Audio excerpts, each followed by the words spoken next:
Cambridge, of all England, the Shire for men who understand. That's how Rupert Brooke described it. And a traveller new to this ancient county and the other East Anglian villages that border it might ask just what it is these quiet people understand. After a while, he would learn that what they understand is expressed not so much in what they say as in their bearing. Roman legions began the battle to win East Anglia from fen and forest. Through the long centuries, the land has grown richer, its beauty has ripened, and its wisdom has distilled slowly, like a good brew in the cask. But not to be gulped in haste, rather to be lingered over in the sunshine. And in this hospitable land, you, the stranger, will soon find yourself in tune with its rhythm, absorbing its essence. What remains of the fenland seems haunted by an ancient knowledge, silent and unfamiliar. But the crown of East Anglia, Cambridge itself, that is something different. Here, knowledge is far from silent. Here, too, are the men who understand and who always want to understand more. They jab at the frontiers of knowledge like the spear point of an army. And since Cambridge University began nearly 7 centuries ago, they have been probing those frontiers, casting doubt on old ideas, asking awkward questions. They still ask them today.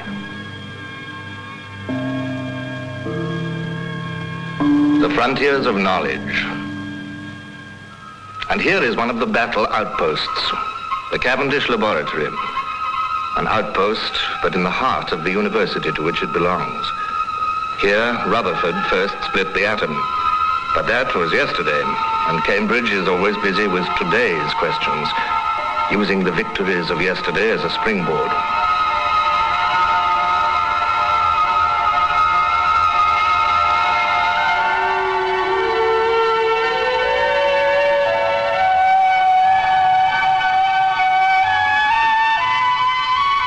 Today's questions, even tomorrow's. This great radio telescope, for instance, it provides the Cavendish Laboratory with some of the answers. The frontiers of knowledge, even the frontiers of space itself.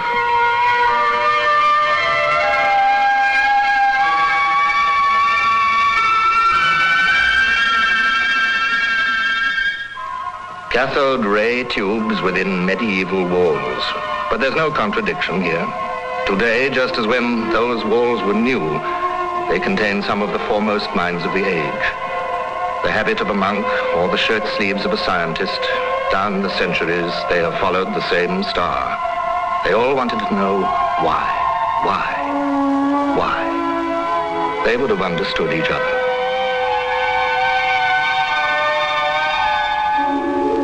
Some of their frontiers would seem abstruse to the layman, but they follow their star with their feet on the ground. Nothing could be more practical than the fight against polio, and through electron microscopes such as this, the tiny battleground is magnified hundreds of thousands of times. Electron and X-ray microscopy is only one of the fields in which the Cavendish Laboratory is doing revolutionary work, parallel with other countries, but along its own lines in the Cambridge tradition. That tradition is not confined to the university. Here is the research department of a Cambridge electronics factory, asking its own questions, thorny questions, vital questions in the Cambridge tradition.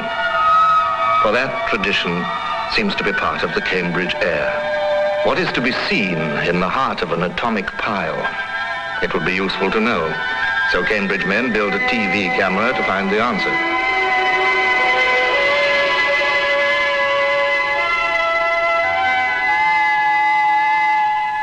Take any college, Peterhouse perhaps, for that is the oldest. Wander into the courtyard as anyone may do. It dates back to 1284, and yet it produced Frank Whittle, the father of the jet engine. Not to mention Henry Cavendish, after whom the laboratory was named, and Lord Kelvin, who revolutionized the mariner's compass. And you on the bicycle, what will you be?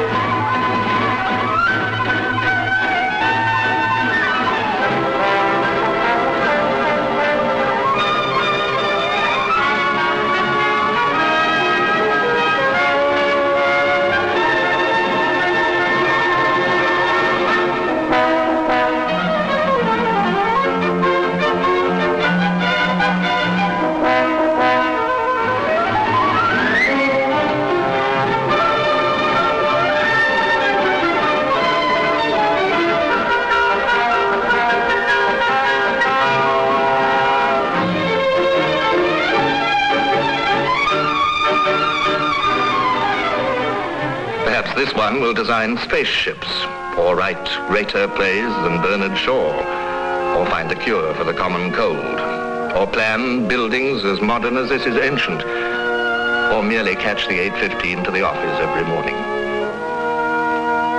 Right now, all he's worried about is that she hasn't written to him. Cheer up, she didn't write to Henry Cavendish or Lord Kelvin either. Compared with the august Porter, they too were nobodies. And yet, one day, the Porter may say, I knew him when. Cambridge isn't entirely devoted to science, of course. There are other frontiers than those revealed by the electron microscope, and Cambridge explores them all. When King's College was founded by Henry VI, there was hardly such a thing as science, though what there was, Cambridge men were asking questions about as usual.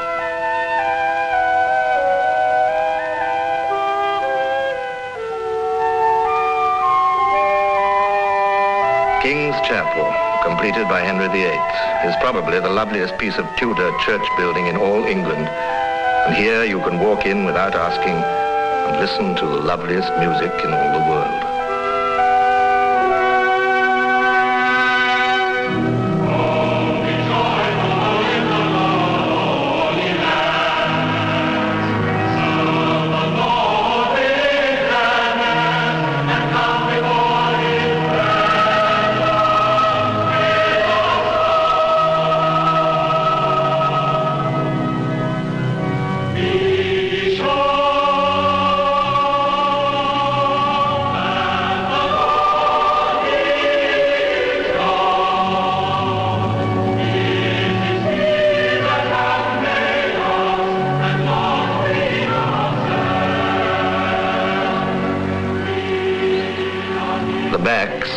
Where 6 colleges flank the River Cam, are like a jewel set in the gold of the city, a place of loveliness as well as learning.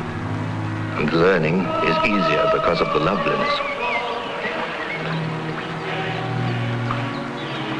In such a place, you can understand why Cambridge has nursed so many poets. Gray, Spencer, Coleridge, Byron, Dryden, Donne, Wordsworth, Milton, and others, famous or forgotten. It was here their words learned to sing. Between the two halves of St. John's College, the Bridge of Sighs, named after its twin in Venice.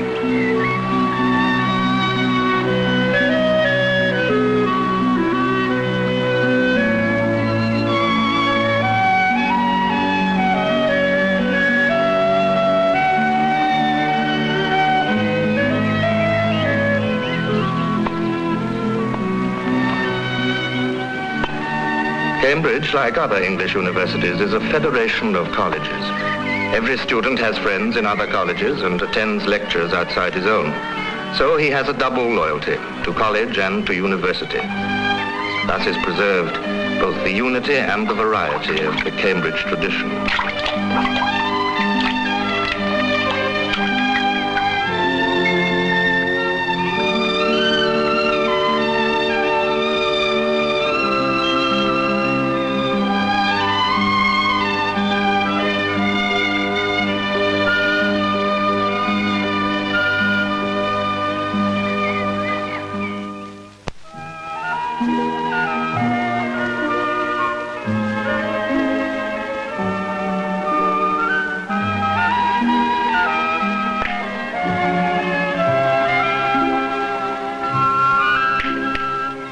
Magdalen College contains the library of that busy diarist, Samuel Pepys, a typical product of Cambridge, curious about life and living it to the full. Beatrice, have you wept all this while? Yes, and I will weep a while longer. I will not desire that. You have no reason. I do it freely. Surely I do believe your fair cousin is wrong. Oh, how much might the man deserve of me that would write her? Is there any way to show such friendship? An even way, but no such friend. May a man do it? To the man's office, but not yours. I do love nothing in the world so well as you. Is not that strange? As strange as the thing I know not. It were as easy for me to say I love nothing so well as you, and yet believe me not. And yet I lie not. I confess nothing, nor I deny nothing. I am sorry for my cousin. My sword, Beatrice, thou lovest me. To these students, Shakespeare seemed long enough ago. And yet, even before he was born, one of the greatest questioners of all time taught here at Queen's, Erasmus. He was the first man to teach Greek in Cambridge, a revolutionary and even dangerous thing to do in those days. Yes, but I love you. And do it with all thy heart. I love you with so much of my heart, there is none of it left to protest. Come, bid me do anything for thee. Kill Claudio. Huh? Not for the wide world. You kill me tonight. Farewell. Nay, tarry, sweet Beatrice. Nay, I am gone though I'm here. There is no loving. I pray you let me go. Nay, but Beatrice. In faith, I will go. We'll be friends first. You dare easier be friends with me than fight with mine enemy. Is Claudio thine enemy? No. With isotropic flow, there are no frictional shear stresses, so the only forces affecting the flow are those in the diagram. Oh, I see. So it's P plus DP. Yes, that's right. And the average force normal to the surface of the wall is P plus DP. Wait a minute, let me get this down. Okay. P plus DP, oblique 2, DA. Now, let me see if I got it right.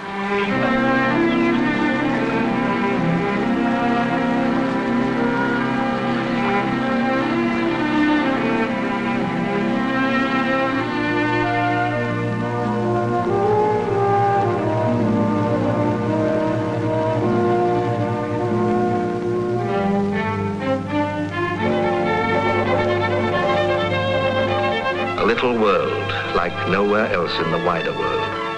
A strange world, and perhaps for that very reason, one where you, the stranger, are always welcome. For where there are so many different kinds of people, so many different things going on, how do you tell a stranger anyway?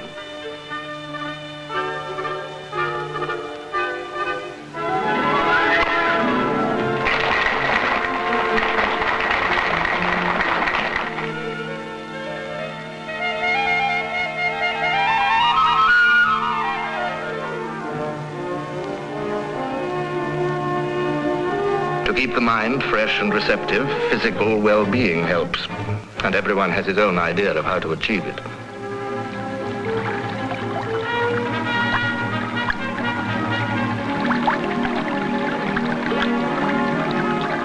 For the relaxed pint, a wall by the river. For more formal occasions, the sherry party on a college lawn, one's own or somebody else's. This one is at Trinity Hall. And since London is only 60 miles away and parents and friends from the outside world are fairly frequent visitors, for them and for the hundreds of others who are drawn to Cambridge, one of several very pleasant hotels.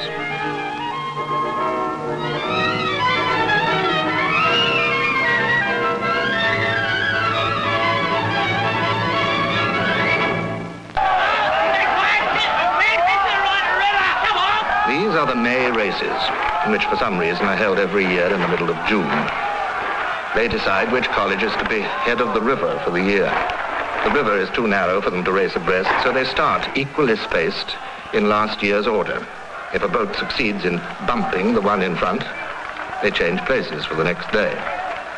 This goes on for 4 days, so a college can move up 4 places in the year, or down.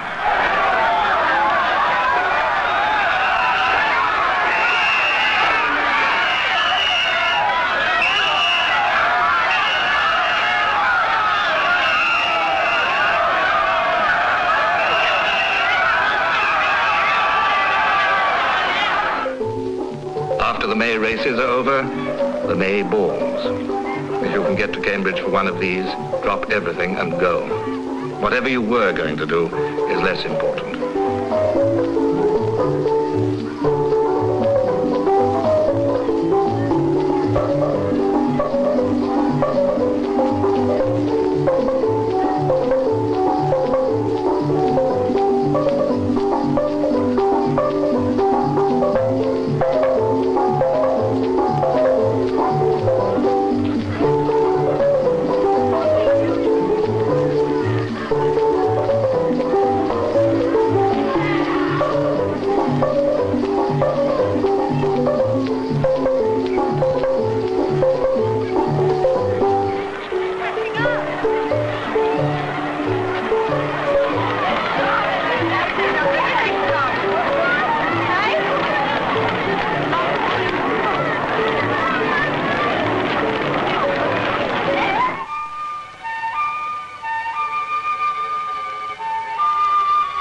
Dancing ends with the dawn. But the program isn't over. Tradition is quite rigid about the end of a May ball. You take a punt along the river to the little village of Grantchester. About an hour's journey for breakfast. If you're awake, that is.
To all the English-speaking world, Grantchester means Rupert Brooke. And to Brooke himself, whose name, in alphabetical order with the rest, is on the village war memorial in that churchyard, Grantchester meant perfection. The women there, he said, do all they ought. The men observe the rules of thought. They love the good, they worship truth, they laugh uproariously in youth. And when they get to feeling old, they up and shoot themselves, I'm told.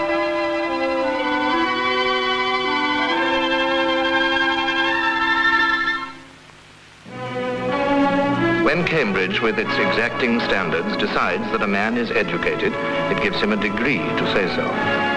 Other universities do this too, of course, but Degree Day in Cambridge, like everything else in Cambridge, has its own character. From every college in the university, you will see black-gowned students converge on the Senate House, like starlings gathering for a migration. They have been undergraduates ever since the end of their school days. A few minutes, a few hundred yards, and they will be graduates. The Vice-Chancellor of the university, entering the Senate House ahead of them, will pronounce them, shall we say, grown up, or just, at last, men who understand.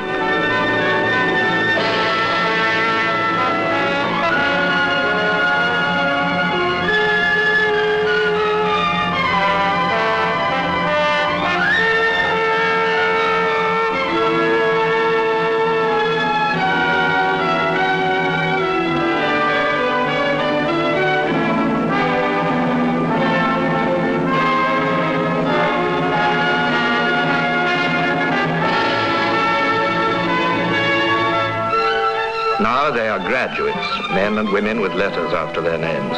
But for them, the process of asking questions will never end. Old men before them and those to come learn that from Cambridge, whatever else they may learn.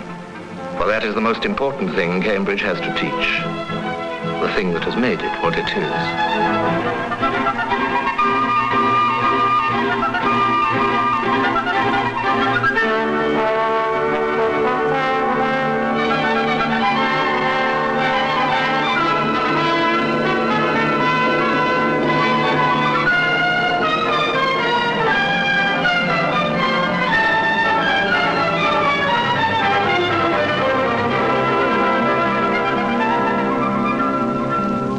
And the next question?